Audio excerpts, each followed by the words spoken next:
you guys? It's your girl Ross out here in Singapore. Yeah, that was kind of Goonie-like, wasn't it? Anyway, I wanted to jump back on here. Excited. I was feeling kind of blah yesterday. I did a lot of uploading. I did a lot of editing.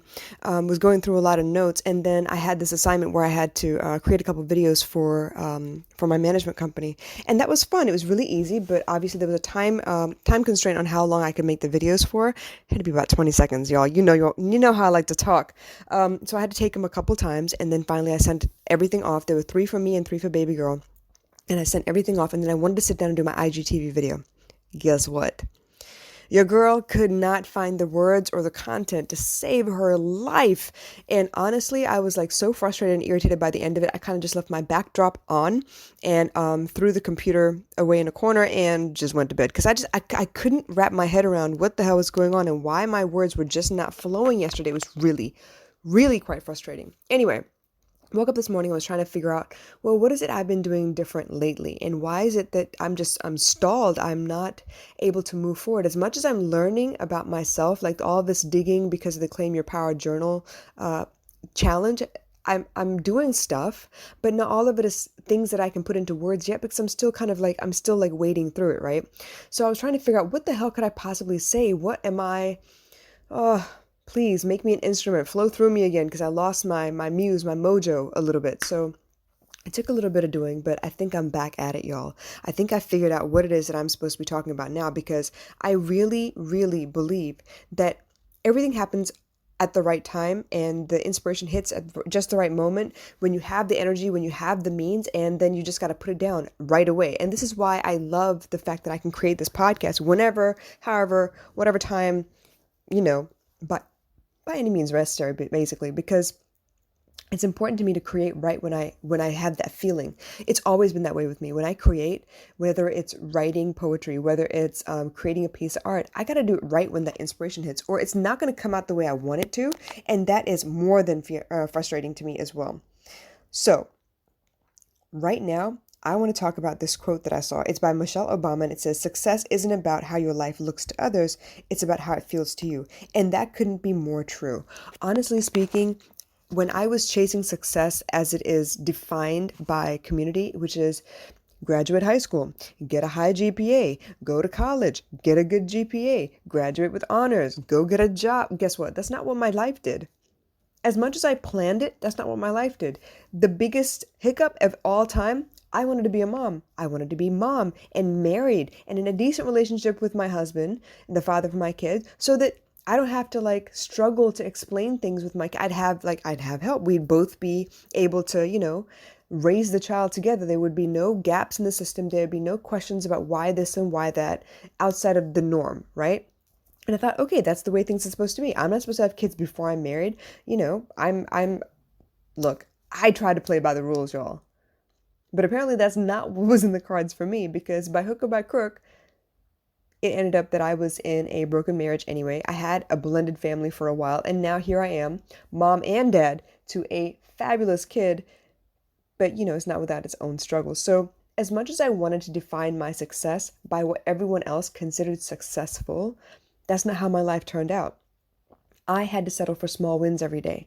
Yesterday, oh my gosh, yesterday, I cooked shrimp etouffee I think I cooked it on Monday. No, maybe Tuesday. I think I cooked on Tuesday and I was very, very proud. No, I cooked it on Monday, actually. I cooked shrimp etouffee on Monday. I was very, very proud of it. It's been a very long time since I cooked shrimp and I felt good. It tasted fabulous. It came out really well. It was a nice, thick curry almost, and I didn't need anything else because it's jam-packed with vegetables and then the shrimp, of course, and the curry.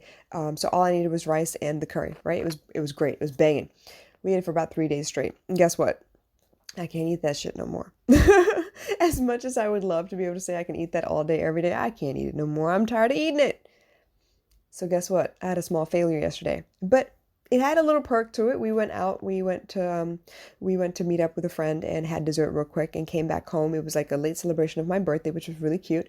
And then I came back home and I was like, I don't feel like cooking stuff. Now I don't want to eat that stuff all over again. So guess what? On the way back home, we picked up some groceries and I picked up a big bag of Doritos.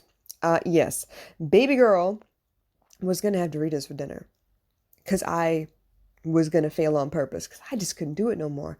But eventually I just couldn't do that either. So I ended up making hash browns and some eggs, and we made like a fake little, dinner for breakfast for dinner kind of situation. And I got her sorted. She had food, right? That was after we ate the Doritos, of course. But even then, I made a win, a small win. It wasn't the way that I wanted to win, but we got there. But if I look at my life, I am like example number one, ground zero for how things are not defined by other people's standards, they're defined by your own.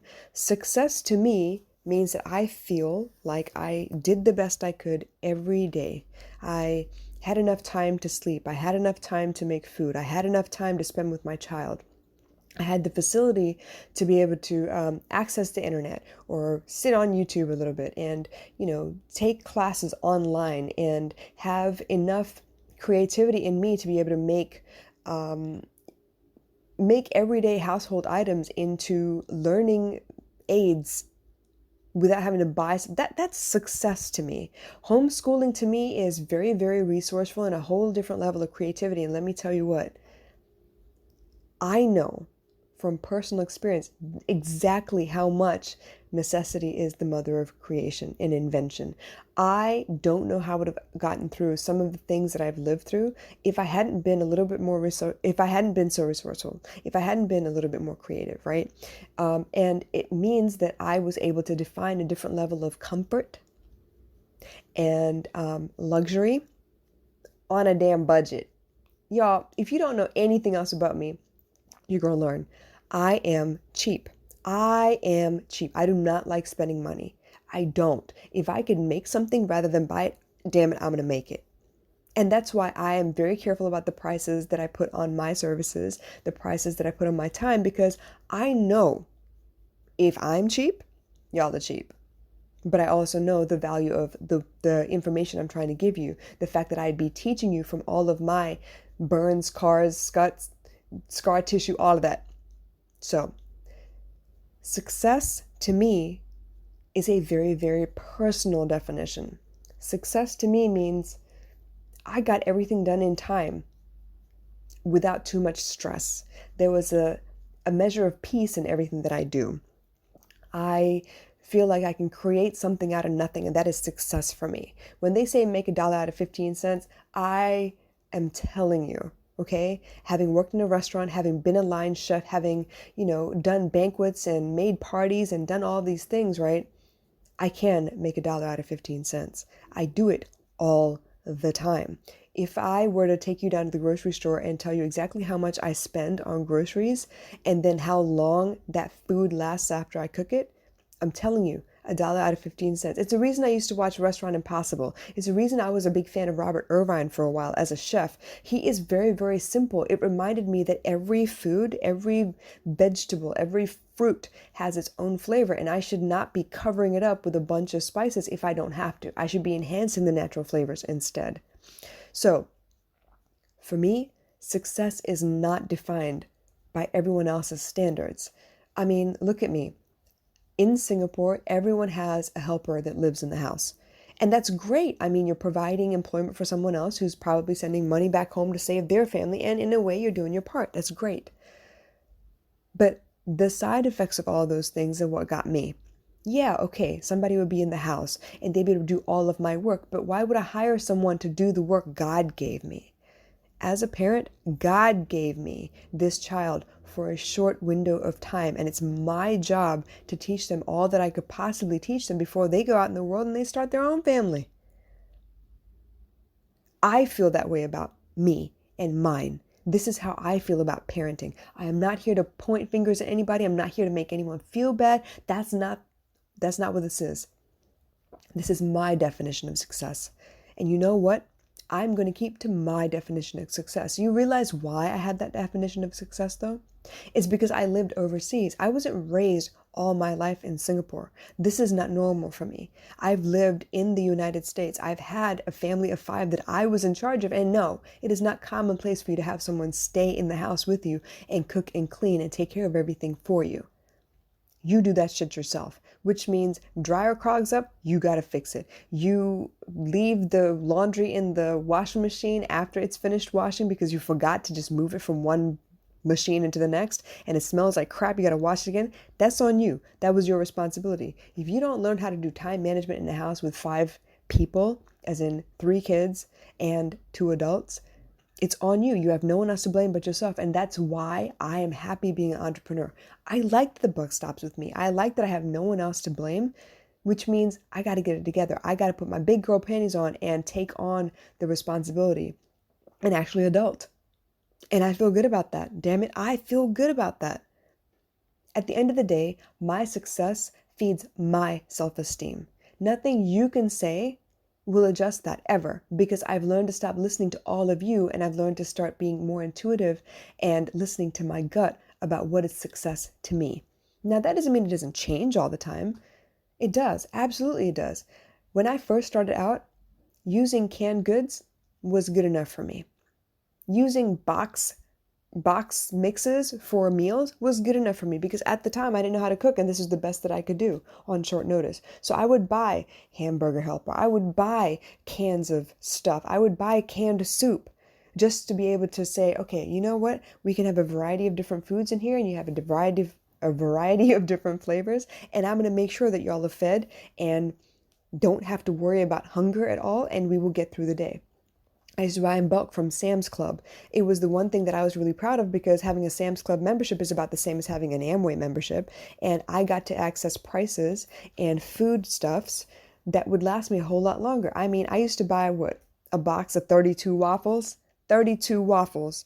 I mean, damn it, I could have made the waffles, but no, I bought 32 frozen waffles, which means it was a convenience and it was a luxury, and the kids could eat that on the weekends and they would feel like, oh my gosh, I got a treat on the weekend. During the week, yes, I was bad. I bought boxes and boxes of Pop-Tarts. Why? Because the kids didn't have that much time in the morning, and they just needed to grab and go. They needed to grab and go in the morning. And sometimes if I was lucky enough and they were up earlier than their usual, sleep past the, alarm or whatever, I could toast the Pop-Tarts and they would be warm. And that was another added luxury. So these are the little things that I considered successes. But I didn't know that I could define it for myself until much later in my life. So I want you to think about those things, the things that make you happy, the little things. If you get a chance to wash your feet as soon as you come in the house, if you get a chance to, paint your own nails, or, put in a deep conditioner for your hair one time, or put on a mask, or any of those things, those are considered luxuries. Enjoy it, relish it, soak it in. Those are considered luxuries. And please, think about what makes you happy and what you're doing to make other people happy. Yeah, I understand, the path of least resistance. You want to be fighting with everybody all the time, and I get it. Especially now in this time where you're actually stuck in the house and you're not allowed to go anywhere because this is the mandate to get rid of this coronavirus thing or whatever. I understand what you're saying. I know the pressures you're under. But even then, whatever peace you can find in whatever corner of your home, in whatever little crevice of your life, relish those things. Because the more you relish those things, the more you learn about yourself. The more you learn about yourself, the more you can define success for yourself. It is the little things. The little things make up this big, beautiful life. Yeah, the big picture will be there, but life is made up of the details of everyday life. And I hope that makes sense to you, and I hope that gives you a measure of release, of peace in your mind, because it's that important. All right, you guys, I love you. If you have any questions, concerns, comments, drop them in the comments below. If you want to reach out and see if we can brainstorm together and come up with a game plan for you to be a little more successful and feel a little more accomplished every day, let's talk. Hit me up. That's what I'm here for. But in the meantime, y'all take care, okay? Bye.